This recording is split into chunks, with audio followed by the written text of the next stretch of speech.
Pouvez-vous nous dire aujourd'hui, dire au peuple béninois, comment va le Bénin? Je l'ai dit devant la représentation nationale et je l'ai dit avec foi et sincérité. À mon sens, le Bénin va bien. C'est vrai, nous venons de loin. Il y a des raisons bien légitimes d'être impatients, de voir que les choses ne vont pas aussi vite qu'on l'espérait. Mais de manière globale, dans tous les secteurs de vie, le Bénin va plutôt bien. Ouais.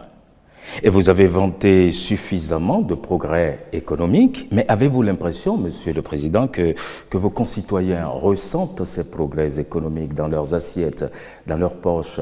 De toutes les façons, ils sont nombreux, surtout de l'opposition, à penser le contraire de tout ce que vous avez dit.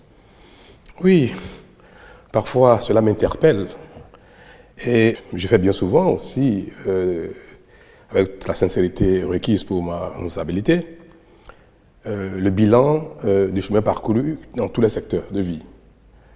Que ce soit au plan de la santé, de l'éducation, de la sécurité, de la paix, des libertés, des infrastructures, de nos besoins en général. Mais mon impression, quand je fais le bilan, et je le fais au quotidien pratiquement, mon impression est que nous avançons, nous progressons. Et que le Bénin se révèle à lui-même, s'étonne même parfois des progrès que nous faisons. C'est vrai que la nature humaine est exigeante et c'est d'ailleurs cela qui fait avancer le monde.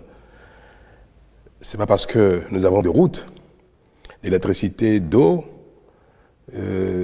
une offre de santé qui fonctionne bien, d'une éducation qui fonctionne mieux, que nous allons applaudir dès demain et dire « ça y est, la vie est belle, tout peut s'arrêter ».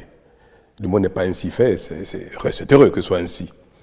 Donc je comprends et j'approuve mes citoyens qui nous mettent la pression pour que les choses aillent encore plus vite et que chacun sente, comme on dit dans son assiette, que le progrès se ressent partout, y compris, comme je le dis, dans sa poche. Mais il faut avouer que venant d'où nous sommes partis, la magie est difficile à opérer à une si grande envergure pour satisfaire tout le monde. Et pour ma part, le fait que le pouvoir d'achat des Béninois, la majorité des Béninois n'ait pas augmenté, ce qui est vrai, parce que malgré nos efforts, et bien que les gens travaillent de plus en plus, gagnent parfois même, améliorent leurs revenus, la vie est de plus en plus chère en raison de la conjoncture internationale. Et les denrées que nous produisons ici, même si les prix n'augmentent pas beaucoup, une bonne partie de ce que nous consommons provient de l'extérieur. Et l'augmentation des revenus n'est pas à la hauteur de l'augmentation du coût de la vie.